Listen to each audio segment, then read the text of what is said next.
क्या Paris Olympic hockey के quarter final में भारत के साथ बेईमानी हुई?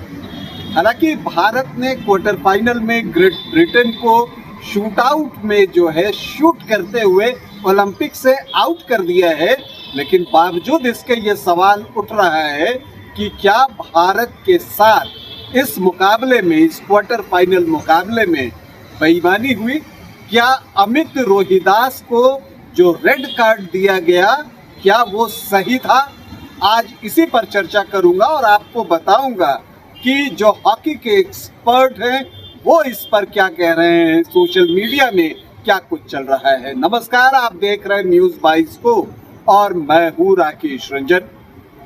पेरिस ओलंपिक में जो हॉकी का क्वार्टर फाइनल, मेंस हॉकी का क्वार्टर फाइनल मुकाबला हुआ भारत और ग्रेट ब्रिटेन के बीच में, उसमें भारत ने पेनल्टी शूट आउट में ग्रेट ब्रिटेन को शिकस्त दे दी है।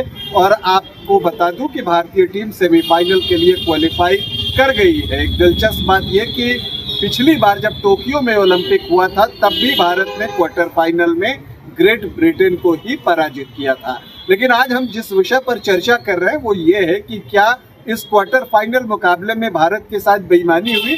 दरअसल दूसरा क्वार्टर था और दूसरे क्वार्टर का दूसरा मिनट, यानी कि कुल मिलाकर 17वां मिनट, तब अमित रोहिदास जो कि भारत के वेटरन डिफेंडर हैं, उनको रेड कार्ड दिखाया गया। आपको बता दूं कि इस मैच में भी जब 5वें मिनट में बैक टू बैक ब्रिटेन को पेनल्टी कॉर्नर मिला था तो ये अमित रोहिदास ही थे जो सामने आकर खड़े हो गए थे और जो पेनल्टी कॉर्नर पर जो ड्रैग फ्लिक हुआ था उसका पूरा जो ब्लो है उन्होंने अपने शरीर पर झेला था और भारतीय टीम के खिलाफ गोल करने नहीं दिया था। वही अमित रोहिदास जो कि जब पेनल्टी कॉर्नर भारतीय टीम को मिलता है तो वो सेकंड बैटरी के रूप में रहते हैं, उनको रेड कार्ड दिया गया। हुआ क्या कि गेंद लेकर अमित रोहिदास आगे की तरफ बढ़ते हैं, मिडफील्ड के पास पहुंचते हैं और उसी वक्त जो है वहां पर कैलेनन जो कि इंग्लैंड के खिलाड़ी हैं, उनके चेहरे पर इनका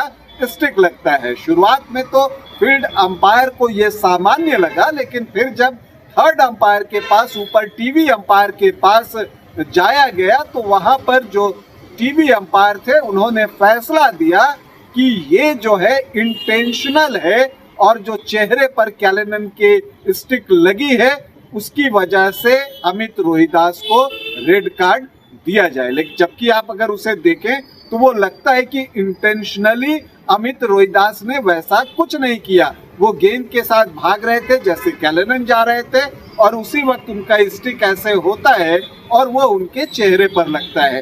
तो एक बहुत ही हार्श डिसीजन आप इसे कह सकते हैं और लोग तो यहाँ तक कह रहे हैं कि ये एक ब्रूटल डिसीजन था अंपायर की तरफ से, एक क्रूर निर्णय जिसे आप कहते हैं। क्योंकि देखिए, आप मैच के कॉन्टेक्स्ट को समझिए कि ये एक क्वार्टर फाइनल मुकाबला था और जिसे रेड कार्ड मिलता है वो पूरे मैच के लिए बाहर हो जाता है।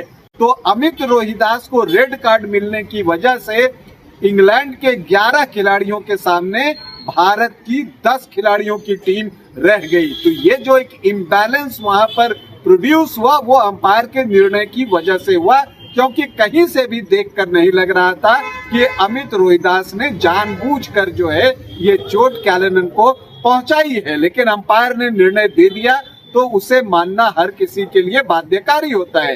हालांकि इसकी काफी नुक्ताचीनी हो रही है सोशल मीडिया पर, अंपायर को लेकर तरह तरह की बातें लिखी जा रही है। यहाँ तक कि जो भारत की महिला हॉकी टीम की पूर्व कप्तान है रानी रामपाल, उन्होंने भी लिखा और उन्होंने बहुत सही लिखा कि ये एक हार्श डिसीजन है, बहुत हार्ड गए अंपायर जो है वो अमित रोहिदास पर। आप उन्हें जो है आप येलो कार्ड दे सकते थे, मतलब कि आप उन्हें 10 मिनट के लिए बाहर कर सकते थे। और मुझे लगता है कि रानी रामपाल ने बिल्कुल सही बात कही है, ये किया जा सकता था, लेकिन पूरे मैच से बाहर कर दिया गया और लगभग 43 मिनटों तक भारतीय टीम को एक खिलाड़ी कम रखकर पूरा मैच खेलना पड़ा।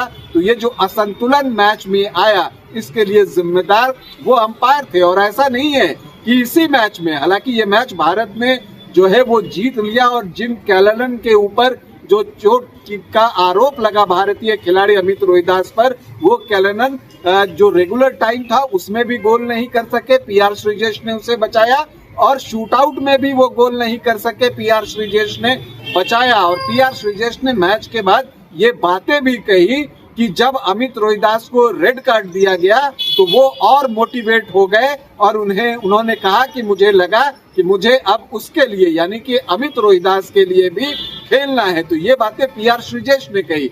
वैसे अगर आप बेईमानी की बात करें, जो निशांत देव बॉक्सिंग की हम बात कर लें, तो एक दिन पहले ही क्वार्टर फाइनल में निशांत देव हारे हैं, वहां पर भी जो है ये बातें कही जा रही है कि जो निर्णय आया निर्णायकों के द्वारा वो बैलेंस नहीं था और निशांत देव जो है उसके शिकार हुए। देखिए, अगर निशांत देव क्वार्टर फाइनल मुकाबला जीत जाते तो वो सेमीफाइनल में पहुंच जाते और भारत का एक मेडल पक्का हो जाता। तो वहां पर एक गलत डिसीजन। इससे पहले जब ऑस्ट्रेलिया के खिलाफ भारतीय हॉकी टीम ने मुकाबला खेला था जिसमें उसे जीत मिली, उसमें भी अभिषेक का गोल जो है वो नहीं माना गया था। तो इस तरह के डिसीजन जो है वो इस ओलंपिक में आए हैं, जो भारत के तरफ नहीं गए हैं, उसके पक्ष में नहीं गए हैं।